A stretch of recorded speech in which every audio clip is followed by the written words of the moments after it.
আকাশবাণী। খবর পড়ছি শুভ্রা চক্রবর্তী। বিশেষ খবর। ভারত আগামীকাল উন্নতশীল দুনিয়ার কণ্ঠ ভয়েস অফ গ্লোবাল সাউথের তৃতীয় শিখর সম্মেলনের আয়োজন করতে চলেছে। ভারতীয় মহাকাশ গবেষণা সংস্থা ইসরো আজ একটি ভূপর্যবেক্ষণ উপগ্রহ EOS-08 উৎক্ষেপণ করবে। প্রখ্যাত ক্ষেপণাস্ত্র বিজ্ঞানী ড রামনারায়ণ আগরওয়াল প্রয়াত। প্রতিরক্ষা গবেষণা ও উন্নয়ন সংস্থা DRDO ড আগরওয়ালের প্রয়াণে গভীর শোক প্রকাশ করেছে। পশ্চিমবঙ্গে আরজিকর মেডিকেল কলেজ হাসপাতালে তরুণ চিকিৎসক পড়ুয়ার নৃশংস ধর্ষণ ও হত্যার ঘটনায় দেশজুড়ে প্রতিবাদের মধ্যেই 14ই আগস্ট মধ্যরাতে ওই হাসপাতালে দুষ্কৃতীদের তাণ্ডব ও আন্দোলনরত ডাক্তার ও ছাত্রছাত্রীদের ওপর হামলার প্রতিবাদে ইন্ডিয়ান মেডিকেল অ্যাসোসিয়েশন 24 ঘণ্টার কর্মবিরতির ডাক দিয়েছে। কেরালাতে রেসিডেন্ট চিকিৎসক এবং পোস্ট গ্রাজুয়েট ছাত্রছাত্রীরা আজ এই ঘটনায় দোষীদের বিরুদ্ধে দ্রুত পদক্ষেপের দাবিতে 24 ঘণ্টার ধর্মঘটের ডাক দিয়েছেন। ভারতীয় আবহাওয়া দপ্তর IMD আজ পূর্ব রাজস্থান, ছত্তিশগড়, রায়লসীমা এবং দক্ষিণ কর্ণাটকে ভারী বৃষ্টির পূর্বাভাস দিয়েছে। বিশ্ব স্বাস্থ্য সংগঠন WHO এমপক্স সংক্রমণকে বিশ্বব্যাপী জনস্বাস্থ্যের ক্ষেত্রে আপৎকালীন অবস্থা ঘোষণা করার একদিনের মধ্যেই সুইডেনে প্রথম এমপক্স আক্রান্তের খবর জানা গেছে। আসছে বিস্তারিত খবরে। ভারত আগামীকাল উন্নতশীল দুনিয়ার কণ্ঠ ভয়েস অফ গ্লোবাল সাউথের তৃতীয় শিখর সম্মেলনের আয়োজন করতে চলেছে। এবারের সম্মেলনের মূল ভাবনা সুস্থায়ী ভবিষ্যতের জন্য এক সশক্ত দক্ষিণী দুনিয়া। বিদেশ মন্ত্রকের এক বিবৃতিতে বলা হয়েছে, এই মঞ্চে আগের সম্মেলনগুলিতে আলোচিত জটিল চ্যালেঞ্জগুলির বিষয়ে আলোচনা আরও প্রসারিত করা হবে, যার মধ্যে রয়েছে সংঘাত, খাদ্য জ্বালানি নিরাপত্তা সংকট এবং জলবায়ু পরিবর্তন। বিশেষ করে উন্নয়নের ক্ষেত্রে গ্লোবাল সাউথের চ্যালেঞ্জ, অগ্রাধিকার এবং সমাধান নিয়ে নেতৃবৃন্দ মতবিনিময় করবেন। বিদেশ মন্ত্রক জানিয়েছে, আগের দুটি শিখর সম্মেলনের মতোই ভার্চুয়াল এবং কাঠামোগতভাবে অনুষ্ঠিত হবে তৃতীয় সম্মেলন, যাতে নেতৃবৃন্দের ও মন্ত্রী পর্যায়ের অধিবেশন থাকবে। উদ্বোধনী অধিবেশন হবে রাষ্ট্র ও সরকার প্রধান স্তরে। এই আয়োজক হবেন প্রধানমন্ত্রী নরেন্দ্র মোদী। ভারতীয় মহাকাশ গবেষণা সংস্থা ইসরো আজ একটি ভূপর্যবেক্ষণ উপগ্রহ EOS-08 উৎক্ষেপণ করতে চলেছে। সকাল 9:27 শ্রীহরিকোটা সতীশ ধাওয়ান স্পেস সেন্টার থেকে SSLV এই উপগ্রহ নিয়ে মহাকাশে পাড়ি দেবে। এজন্য রাত 2:47 শুরু হয়েছে কাউন্টডাউন প্রক্রিয়া। স্মল স্যাটেলাইট লঞ্চ ভেহিকল SSLV-র মাধ্যমে এটি হবে তৃতীয় তথা চূড়ান্ত উৎক্ষেপণ। এরপর এই রকেটটি পূর্ণমাত্রায় অপারেশনাল মোডে চলে আসবে। PSLV-র তুলনায় SSLV রকেট অনেক ছোট আকারের, মাত্র 34 মিটার লম্বা। PSLV-র দৈর্ঘ্য মাত্র 44 মিটার। পৃথিবীর কাছাকাছি কক্ষপথে মিনি, মাইক্রো ও ন্যানো স্যাটেলাইটের স্থাপনের জন্য SSLV রকেট ব্যবহার করা হয়। EOS-08 উপগ্রহের ওজন 175.5 কেজি। SSLV যানের মূল বৈশিষ্ট্য হল কম খরচে এই যান মহাকাশে পাড়ি দেয়, সময়ও লাগে কম, একাধিক স্যাটেলাইট এতে পাঠানো যায়। প্রখ্যাত ক্ষেপণাস্ত্র বিজ্ঞানী ড রামনারায়ণ আগরওয়াল প্রয়াত। প্রতিরক্ষা গবেষণা উন্নয়ন সংস্থা DRDO ড আগরওয়ালের প্রয়াণে গভীর শোক প্রকাশ করেছে। অসামান্য এই মহাকাশ বিজ্ঞানীকে পদ্মশ্রী ও পদ্মভূষণ সম্মানে ভূষিত করা হয়। ভারতের দূরপাল্লার ক্ষেপণাস্ত্র অগ্নি তৈরির ক্ষেত্রে গুরুত্বপূর্ণ ভূমিকা নিয়েছিলেন তিনি। এক সোশ্যাল মিডিয়া পোস্টে DRDO বলেছে, ড আগরওয়াল 2 দশকের বেশি সময় ভারতের উচ্চাকাঙ্ক্ষী অগ্নি ক্ষেপণাস্ত্র কর্মসূচির নেতৃত্ব দিয়েছেন। নির্দিষ্ট লক্ষ্যে আঘাত এনে ক্ষেপণাস্ত্রের ফিরে আসার প্রযুক্তি, উত্তাপ প্রতিহত করার আবরণ, প্রপালশন ব্যবস্থা, তাকে সঠিক পথে চালনা এবং নিয়ন্ত্রণের ক্ষেত্রেও প্রধান ভূমিকা পালন করেছিলেন তিনি। সমগ্র দেশ আজ প্রাক্তন প্রধানমন্ত্রী ভারতরত্নে ভূষিত অটল বিহারী বাজপেয়ীর মৃত্যুবার্ষিকীতে তাঁর প্রতি শ্রদ্ধা জানাচ্ছে।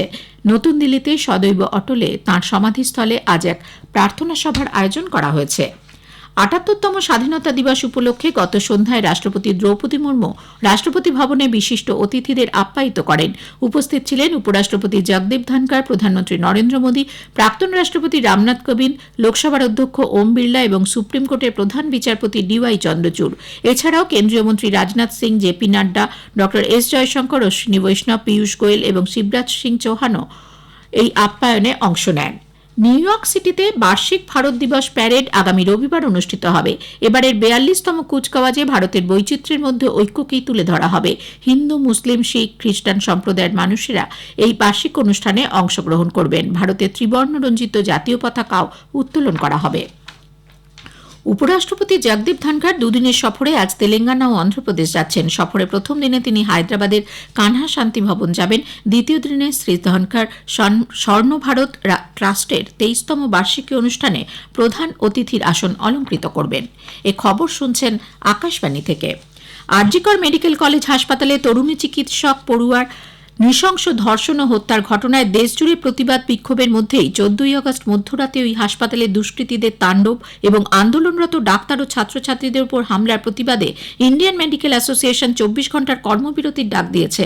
আগামীকাল সকাল 6টা থেকে রবিবার সকাল 6টা পর্যন্ত জরুরি বাদে সমস্ত পরিষেবা বন্ধ রাখা হবে বলে এক প্রেস বিজ্ঞপ্তিতে জানানো হয়েছে। Federation of resident doctors association India FORDA গুন্ডা বাহিনীর তাণ্ডবকে ধিক্কার জানিয়ে ফের কর্মবিরতি শুরু করার সিদ্ধান্ত ঘোষণা করেছে। কেন্দ্রীয় স্বাস্থ্যমন্ত্রী জগৎ প্রকাশ নাড্ডার সঙ্গে বৈঠকের পর মঙ্গলবার কর্মবিরতি প্রত্যাহারের কথা জানিয়েছিল ফোরডা। এই তাণ্ডবের প্রতিবাদে আজ পশ্চিমবঙ্গে 12 ঘণ্টা সাধারণ ধর্মঘট ডেকেছে এসইউসিআই কমিউনিস্ট। বিজেপি আজ দুপুর 2টো থেকে 4টে পর্যন্ত রাজ্যের সর্বত্র অবরোধ কর্মসূচি পালন করবে। বামফ্রন্ট আজ রাজ্যব্যাপী ধিক্কার দিবস পালন করবে। অন্যদিকে ধর্মঘট পালনের ডাক দিয়েছে ফ্রন্ট শরিক আরএসপিও। গোয়ায় আগামীকাল থেকে 24 ঘণ্টা 1000 জনেরও বেশি চিকিৎসক বহির্বিভাগে রোগী দেখবেন না বলে জানিয়েছেন। পশ্চিমবঙ্গের কলকাতায় আরজিকর মেডিকেল কলেজে এক পোস্ট গ্রাজুয়েট ট্রেনি চিকিৎসকের ধর্ষণ ও খুনের ঘটনার প্রতিবাদে এই সিদ্ধান্ত। ইন্ডিয়ান মেডিকেল অ্যাসোসিয়েশনের গোয়া শাখার সভাপতি ডক্টর সন্দেশ চোদনকার গতকাল এই ঘোষণা করেন। রাজ্যের সমস্ত সরকারি ও বেসরকারি হাসপাতালগুলিতে আগামীকাল সকাল 6টা থেকে 18ই আগস্ট সকাল 6টা পর্যন্ত বহির্বিভাগে চিকিৎসা পরিষেবা বন্ধ থাকবে। হাসপাতালের অন্য কর্মীদেরও এই প্রতিবাদে সামিল হওয়ার বিষয়ে আলোচনা চলছে বলে তিনি জানান। কলকাতার ওই হাসপাতালে এক চিকিৎসকের সঙ্গে যা হয়েছে তা জাতীয় লজ্জা এবং মানবতার উপর আক্রমণ বলেও তিনি উল্লেখ করেন। সভাপতি আরও জানান, আইএম এর নির্দেশিকা মেনে বহির্বিভাগে চিকিৎসা পরিষেবা বন্ধ রাখলেও জরুরি পরিষেবা চালু থাকবে। আগামী 18ই আগস্ট এ বিষয়ে পরবর্তী সিদ্ধান্ত জানানো হবে। এদিকে কেরালাতেও রেসিডেন্ট চিকিৎসক এবং পোস্ট গ্রাজুয়েট ছাত্রছাত্রীরা আজ এই ঘটনায় দোষীদের বিরুদ্ধে দ্রুত পদক্ষেপের দাবিতে 24 ঘণ্টার ধর্মঘটের ডাক দিয়েছেন। Kerala medical post graduates association জানিয়েছে, পোস্ট গ্রাজুয়েট চিকিৎসকরা জরুরি পরিষেবা ছাড়া বাকি সমস্ত পরিষেবা বয়কট করবেন এবং আজ বহির্বিভাগে তারা রোগী দেখবেন না। তবে এর জন্য জরুরি পরিষেবা ব্যাহত হবে না বলে অ্যাসোসিয়েশনের পক্ষে জানানো হয়েছে। তাদের দাবি মানা না হলে এই আন্দোলন চলবে বলেও জানিয়েছেন চিকিৎসকরা। একই সঙ্গে রাজ্যের সরকারি মেডিকেল অফিসার্স অ্যাসোসিয়েশন সরকারি স্বাস্থ্যক্ষেত্রের সবচেয়ে বড় সংগঠন আজ কালা দিবস পালন করছে। কর্তব্যরত চিকিৎসক ও স্বাস্থ্যকর্মীদের নিরাপত্তা সুনিশ্চিত করতে জাতীয় সুরক্ষা আইন বলবতের দাবি জানানো হয়েছে সংগঠনের পক্ষ থেকে। বিশ্ব স্বাস্থ্য সংগঠন WHO এমপক্স সংক্রমণকে বিশ্বব্যাপী জনস্বাস্থ্যের ক্ষেত্রে আপৎকালীন অবস্থা ঘোষণা করার একদিন পরই সুইডেন প্রথম এমপক্স আক্রান্তের কথা জানিয়েছে। এর ফলে আফ্রিকা মহাদেশের বাইরে অতি সংক্রামক এমপক্স ভাইরাস সংক্রমণের প্রথম দেশ হল সুইডেন। আক্রান্ত রোগী আফ্রিকা অঞ্চলে গিয়ে সংক্রমিত হন বলে মনে করা হচ্ছে। ডেমোক্রেটিক রিপাবলিক অফ কঙ্গোয় এই রোগের প্রকোপ দেখা দেবার পর 2 বছরের মধ্যে দ্বিতীয়বার এমপক্সের জনস্বাস্থ্যের ক্ষেত্রে বিশ্বব্যাপী জরুরি অবস্থা ঘোষণা করল WHO। অন্যান্য দেশেও তা ছড়িয়েছে। ভারতীয় আবহাওয়া দপ্তর IMD আজ পূর্ব রাজস্থান, ছত্তিশগড়, রায়লসীমা এবং দক্ষিণ কর্ণাটকে ভারী বৃষ্টির পূর্বাভাস দিয়েছে। তামিলনাড়ু, পুদুচেরি, করাইকাল এবং গাঙ্গেয় পশ্চিমবঙ্গে আগামীকাল পর্যন্ত অতি ভারী বৃষ্টির সম্ভাবনা। আবহাওয়া দপ্তর মধ্যপ্রদেশ, বিদর্ভ, ছত্তিশগড়, কেরালা, মাহে, লক্ষদ্বীপ এবং কর্ণাটকে হালকা থেকে মাঝারি বৃষ্টির পূর্বাভাস দিয়েছে। আগামী 7 দিন একই পরিস্থিতি বজায় থাকবে কোঙ্কন, গোয়া, গুজরাট, তামিলনাড়ু, পুদুচেরি, করাইকাল, উপকূলীয় অন্ধ্রপ্রদেশ, রায়লসীমা এবং তেলেঙ্গানায়। আটলান্টাকে 2-0 গোলে হারিয়ে রিয়েল মাদ্রিদ ষষ্ঠবার উয়েফা সুপার কাপ ফুটবল জয়ের রেকর্ড করেছে। পোল্যান্ডের ভার্সে গতকাল সুপার কাপের ম্যাচে রিয়েল মাদ্রিদের হয়ে অভিষেক হয় ফরাসি তারকা কিলিয়ান এমবাপ্পের। অভিষেক ম্যাচে গোল করে দলের জয়ে গুরুত্বপূর্ণ ভূমিকা পালন করেন তিনি। মার্কিন যুক্তরাষ্ট্রের সিনসিনাটি ওপেন টেনিসে জার্মান খেলোয়াড় আলেকজান্ডার জেভরেভ কারেন কাচানভকে হারিয়ে এই মরশুমে প্রথম খেলোয়াড় হিসেবে 52 লেভেল জয় করলেন। জেভেরেভ এটিপি মাস্টার্স 1000 ইভেন্টে 6-3, 6-2 স্ট্রেট সেটে কাচানভকে পরাজিত করেন। 2021-এ সিনসিনাটি ওপেন চ্যাম্পিয়ন তৃতীয় রাউন্ডে অস্ট্রেলিয়ার ম্যাক্স পুডারসেল অথবা স্পেনের পাবলো কারেনো বোস্তার মুখোমুখি হবেন। শেষ করার আগে খবরের বিশেষ অংশ আরও একবার। ভারত আগামীকাল উন্নতশীল দুনিয়ার কণ্ঠ ভয়েস অফ গ্লোবাল সাউথের তৃতীয় শিখর সম্মেলন আয়োজন করতে চলেছে। ভারতীয় মহাকাশ গবেষণা সংস্থা ইসরো আজ একটি ভূ পর্যবেক্ষণ উপগ্রহ EOS-08 উৎক্ষেপণ করবে। খবর শেষ হলো।